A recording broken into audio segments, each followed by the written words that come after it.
जीव जंतु मरने लगे। इधर इंद्र का इंद्रासन डोल गया। इंद्र ने अप्सराओं को बुलाया और कहा कि चली जाओ और जा करके पृथ्वी पर देखो कि कौन ऐसा भगवान का भक्त है जो इतनी कठिन तपस्या कर रहा है। जाओ और जा करके उसकी तपस्या को भंग करो और पृथ्वी का विनाश होने से बचाओ। जाओ। अप्सराएं चली हैं दादा। चलते चलते अप्सराएं जो है ये पहुंची हैं कहाँ? ध्रुव जी के पास, जहाँ ध्रुव तप कर रहे थे। अम्मा तुम्हारी नौ हो रही है। हाँ तुम सोता वाली लिस्ट में हो। होली भाग्य बिहारी लाल की।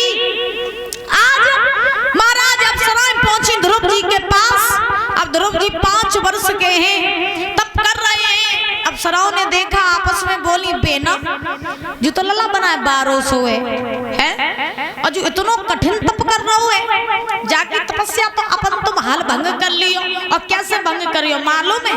अप्सराएं बोली आज नाच कूद के मनाले मेरी बेना ललाई उमर को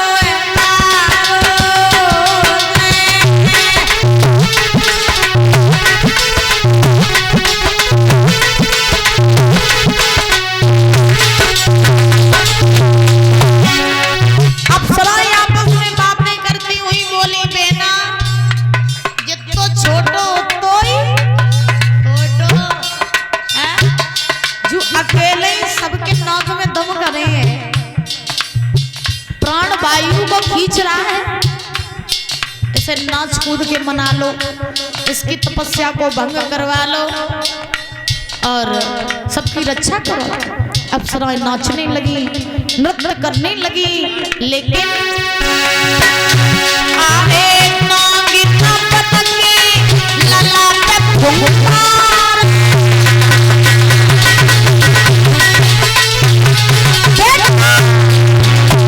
अरे तो ध्रुव पलक नाटिका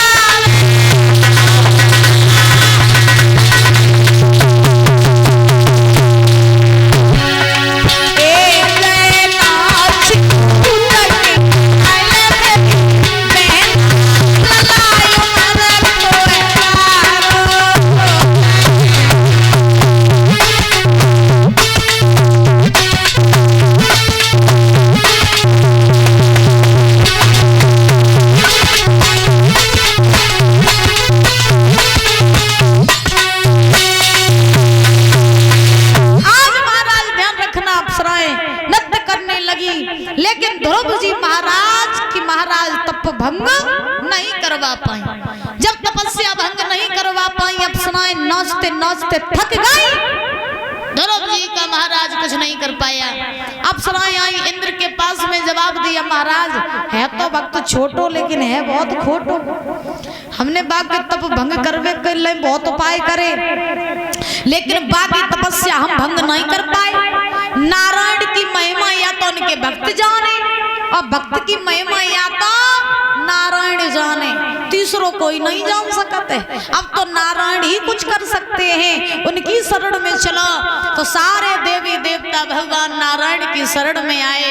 जवाब दिया, प्रभु अब आपके सिवा हमारा कोई नहीं, आप जाइए पृथ्वी पर जा करके अपने भक्त को दर्शन दीजिए और पृथ्वी का विनाश होने से बचाइए। अगर ध्रुव ऐसे ही तपस्या करता रहा, ऐसे ही प्राण वायु को खींचता रहा, तो पृथ्वी का विनाश हो जाएगा। नारायण ने गरुड़ पर सवार हुए। गरुड़ पर सवार होकर के भगवान नारायण ध्रुव जी के पास आए। ध्रुव तप कर रहे थे, भगवान की मोहिनी मूर्त को अपने हृदय में बैठाए थे। भगवान गए, आवाज लगाई, बेटा ध्रुव आंखें खोलो। ध्रुव ने आंखें नहीं खोली। भगवान ने उस मोहिनी मूर्त को खींच लिया ध्रुव के हृदय से। जैसे ही खींचा ध्रुव को, जब वो भगवान की मूर्त दिखाई नहीं पड़ी, तैसे ही मैया ध्रुव जी आज पछाड़ खा के गिर पड़े। जैसे ही ध्रुव पछाड़ खा के गिरे, तैसे ही भगवान ने ध्रुव को उठा करके अपनी गोद में बैठा लिया। बोलिए नारायण भगवान की, बोलिए ध्रुव जी महाराज की जय बेकार आता हो बोल ले करो हैं। 4 रोटी खाई लेती दो की आवाज निकाल आता हो तो पंडाल झंझनाए जाए। हाँ महाराज आज भगवान ने ध्रुव जी को अपनी गोद में बैठा लिया। ध्रुव जी ने भगवान के दर्शन किए। भगवान ने ध्रुव से कहा बेटा ध्रुव हम तेरी भक्ति से बड़े प्रसन्न हैं, तू हमसे कोई वरदान मांग ले। ध्रुव ने कहा प्रभु आपकी हमें गोद मिल गई, हमारे लिए यही बहुत है, अब हमें आपसे कुछ नहीं चाहिए। धन्य है वो 5 साल का बच्चा जो भगवान से कह रहा है कि नाथ अब हमें कुछ नहीं चाहिए, आपकी हमें गोद मिल गई, हमारे लिए यही बहुत है। और आजकल के जो 60 साल के हो जाते बेउ मंदिरन में जाए कि जगात परमात्मा लड़का को ब्याह हो जाए, घर में नौती आ जाए, लड़का की नौकरी लग जाए, इतो पैसा आ जाए, भू कारोबार चल जाए, जे फैक्ट्री चल जाए, जे गाड़ी आ जाए, है? मंदिरों में जा करके भी इच्छाओं को रखते हैं, ये आ जाए वो आ जाए, ये हो जाए वो हो जाए। हम देखते हैं माताएं कई मंदिर अंदर में जाती हैं तो सबसे पहले जय कहती हैं परमात्मा भाई जा इच्छा पूरी हो जाए, बा इच्छा पूरी हो जाए। लेकिन कभी कोई ये कहता है कि भगवान आप मुझे मिल जाओ, हैं? किसी ने आज दिन तक कहा?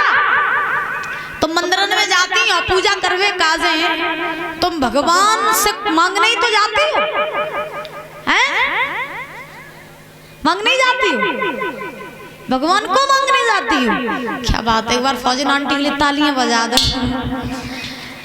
ऐसे भक्त कहाँ देखने को मिलते हैं कि जो भगवान को मांगने जाते हैं। आजकल तो लोग भगवान से मांगने जाते हैं, हाँ कि ये दे दो वो दे दो, वो फैक्ट्री चालू हो जाए, ये फैक्ट्री चालू हो जाए, द्वारा पे कोई बाबा आ जाए भिक्षा मांगवे काजे तो का कहती बाबा जी मेरे हाथ देख ले और मुझे जब बताए दो कि मेरे लल्ला की नौकरी लगी है कि नहीं लगी है, हाँ मेरे हाथ देख ले बाबा जी, हम बताए दो कि मेरे लड़का की नौकरी लगी है कि नहीं लगी है, हम पैसा वाले बनिए कि नहीं बनिए। याद रखो मैया जितना संसार के पीछे दौड़ोगे उतना ही दुख तुम्हारे ऊपर आएगा, और जितना भगवान के पीछे भागोगे ना उतना ही सुख तुम्हारे पीछे पीछे आएगा। तो भगवान से मांगने न जाया करो बल्कि भगवान को ही मांगने जाया करो, जिसने सारे संसार को रचाया, जिसने हमें और आपको बनाया, और आप उसी पालनहार से संसार की इच्छाएं करते हो। हाँ तो भगवान से मांगने जाओगी, भगवान को मांगने जाओगी। हाथ उठाओ, भगवान को मांगिए। देखो अब ऐसे हाथ उठा रही है लेकिन मांगी कोई नहीं। जब मंदिर में जाते ही जाते कौन लगे लड़का की नौकरी लग जाए, 51 किलो की लड़ुआ चढ़ाई, कोई कहती घंटा चढ़ाई, कोई कहती झंडा चढ़ाई, और लड़का की नौकरी लग जाए फिर पड़ोसी ने कहे कि तुमने मंदिर पे झंडा बोलो तो चढ़ाया, सो का कहती कोई दिक्कत थोड़ी नहीं, अब चढ़ाई दी है ना लड़का कहूँ भाज हो जाता ना मंदिर कहूँ भाज हो जाता। हाँ कहा जाता है संत का क्षण और थाली का कड़, इसको कभी व्यर्थ नहीं करना चाहिए। बोली बांके बिहारी लाल की। महाराज ध्रुव जी ने आज कहा कि हे प्रभु हमें आपकी गोद मिल गई, हमारे लिए यही बहुत है, हमें कुछ नहीं चाहिए। लेकिन फिर भी हमारे प्रभु इतने बड़े दयालु हैं, भगवान ने ध्रुव जी से कहा ध्रुव जाओ हम तुम्हें ये वरदान देते हैं कि तुम पृथ्वी पर रह करके 36,000 वर्षों तक राज्य करोगे। कितने हजार वर्षों तक? 36,000 वर्षों तक। और जब तुम्हारी राज्य से इच्छा भर जाए तो तुम अपने आप हमारे धाम को चले आना। ध्रुव जी को वहां से विदा किया, इंद्र का ऐरावत हाथी बुलाया, ध्रुव को साथी पर बैठाया, अवध के लिए ध्रुव जी आए। जैसे ही ध्रुव जी अवध में आए हैं दादा, अवध के लोगों को पता चला कि ध्रुव आ रहे हैं तो राजा उत्तानपाद और जितने भी लोग रहे सब ध्रुव का सम्मान करने के लिए आधी रास्ते पर आए। ध्रुव जी ने देखा मेरे पिता खड़े, मेरे बुजुर्ग खड़े, हाथी से नीचे उतर के आए, सारे बड़े बुजुर्गों के चरण स्पर्श किए, सबके चरण स्पर्श करके सबसे आशीर्वाद प्राप्त किया। अच्छा आप ये बताइए कि पैर क्यों छुए जाते हैं? परीक्षक जी बताओ पैर क्यों छुए जाते हैं? सुन नहीं देते? देखो सुन लेंदे हो मेरे परीक्षक जी महाराज को। जो बातें कर रही हैं, बातें आते न करो, सुन लेंदे ऊंचा सुन बात। परीक्षा जी मोई लगा था। अच्छा परीक्षा जी बताओ, पैर क्यों छुए जाते हैं?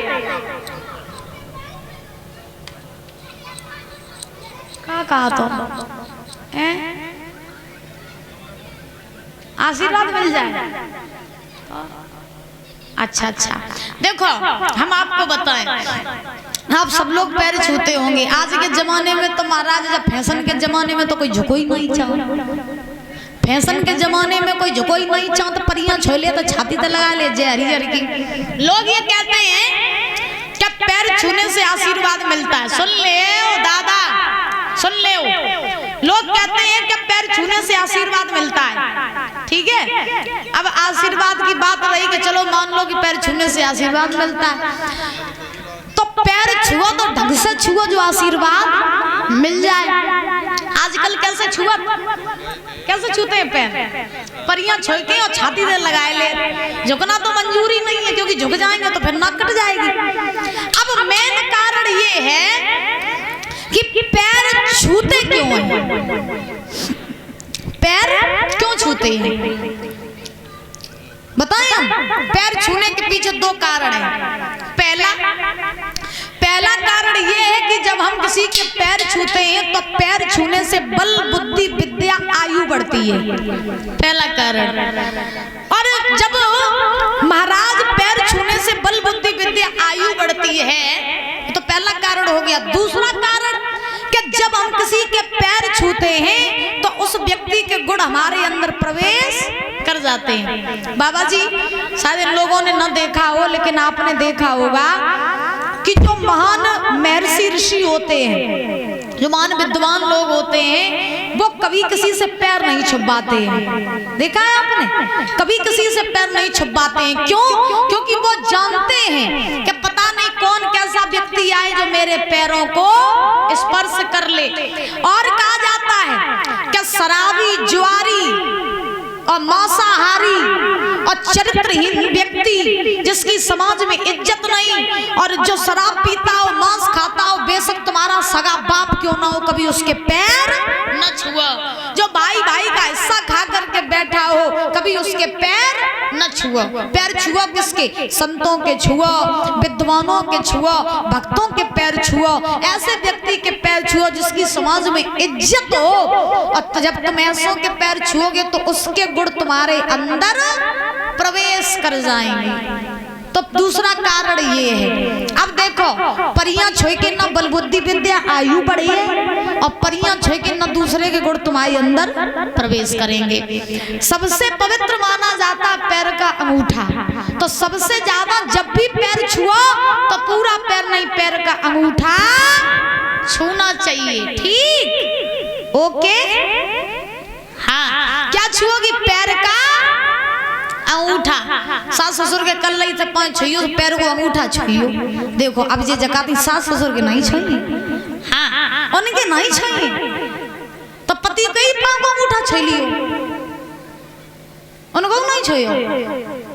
शर्म लगाता है। हाँ बोली राधा रानी सरकार की। तो जब भी छुआ तो पैर का अंगूठा छूना चाहिए। बोली बांके बिहारी लाल की। और हर किसी से पैर भी जल्दी मत छुपाया करो मेरी मैया, ना हर किसी के जल्दी पैर छुआ करो और ना काऊ से जल्दी पाए छुपाओ करो।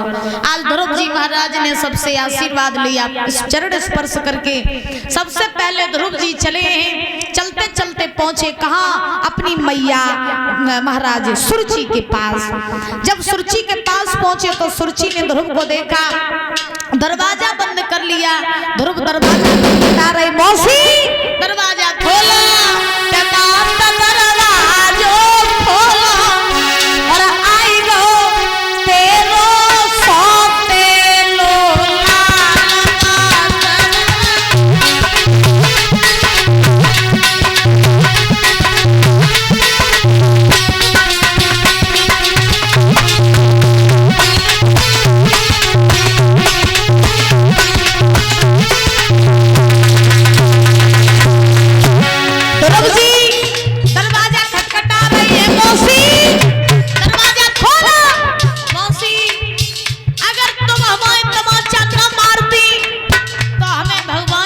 गोद प्राप्त नहीं होती।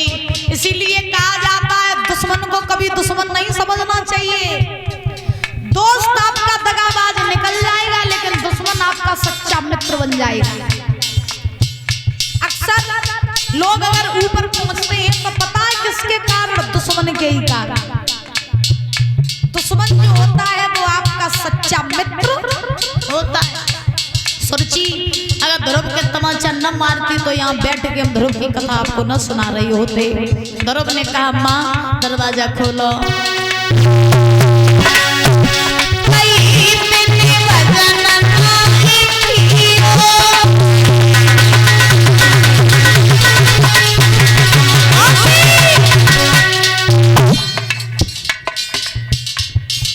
वो लड़के गाड़ी के पास लगे, फौजी अंकल उनको हटा दो जाके।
मैया सुनीति के पास।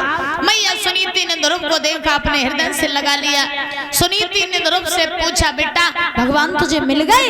ध्रुव ने कहा हाँ माँ भगवान मुझे मिल गए। सुनीति बोली बेटा मुझे भी भगवान के दर्शन करने हैं। तो ध्रुव जी महाराज ने भगवान का आह्वान किया, भगवान आए हैं। सुनीति को भी दर्शन दिए, उत्तानपाद को भी दर्शन दिए, साथ ही साथ सुरुचि को भी दर्शन दिए। दर्शन दे के भगवान वहां से अंतर ध्यान हो गए।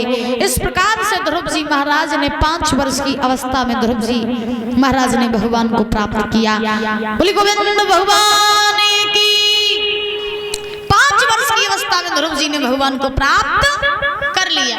धीरे धीरे जब ध्रुव जी महाराज बड़े हुए और राजा उत्तानपाद के ऊपर जब परीक्षित जी बुढ़ापा आया तो उत्तानपाद जंगल में भजन करने चले गए और ध्रुव जी को अवध का शासन दिया है। ध्रुव जी महाराज अवध के राजा बने। कई वर्षों तक ध्रुव जी महाराज ने इस पृथ्वी पर रह करके दादा राज्य किया। जब राज्य से इच्छा भर गई तो ध्रुव जी महाराज भगवान के धाम को चलने लगे। भगवान के पार्षदों को बुलाया, ध्रुव जी उनके साथ में आज भगवान के धाम को चले। रास्ते में मृत्यु देवी मिली। हम लोग कहाँ रहते हैं? हम लोग रहते हैं मृत्यु लोक में। हम लोग मृत्यु लोक में रहते हैं। यहाँ जो आया है उसे मृत्यु का सामना करना है। तो याद रखो ध्रुव जी चले, रास्ते में मृत्यु देवी मिली। उन्होंने ध्रुव जी को रोका, कहा कि तुम भगवान के धाम को जा रहे हो तभी जाओगे जब तुम मुझे स्वीकार करोगे।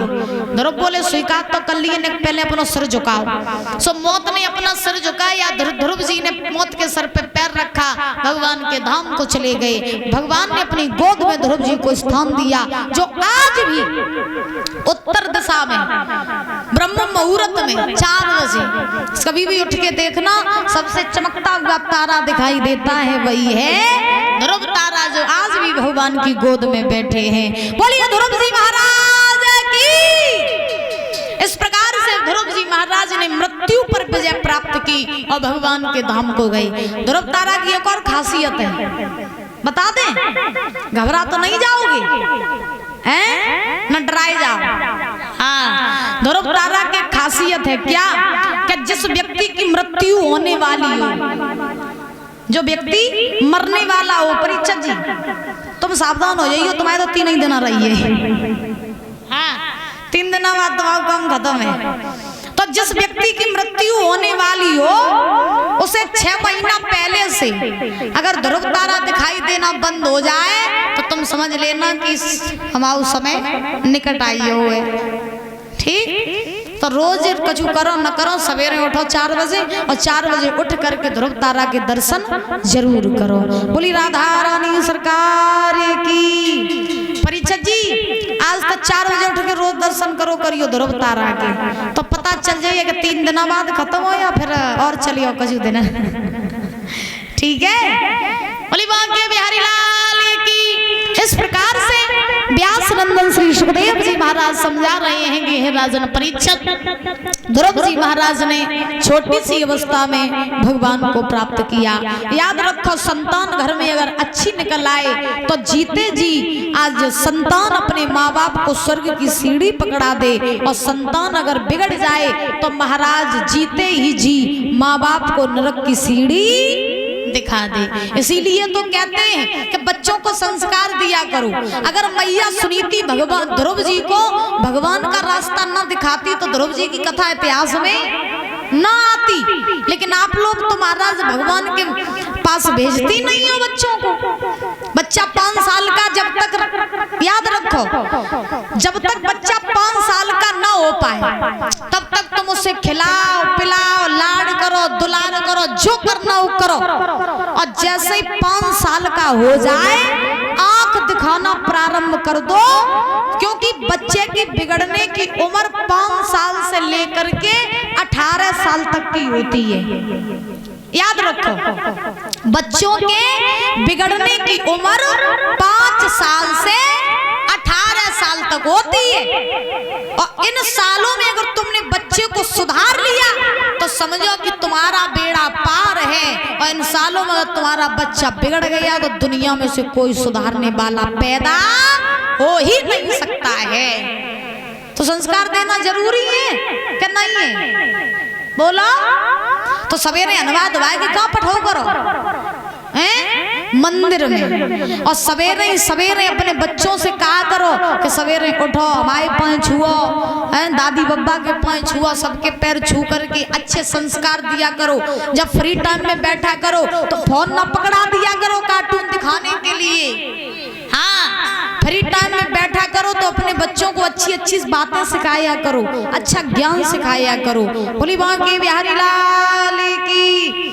आइए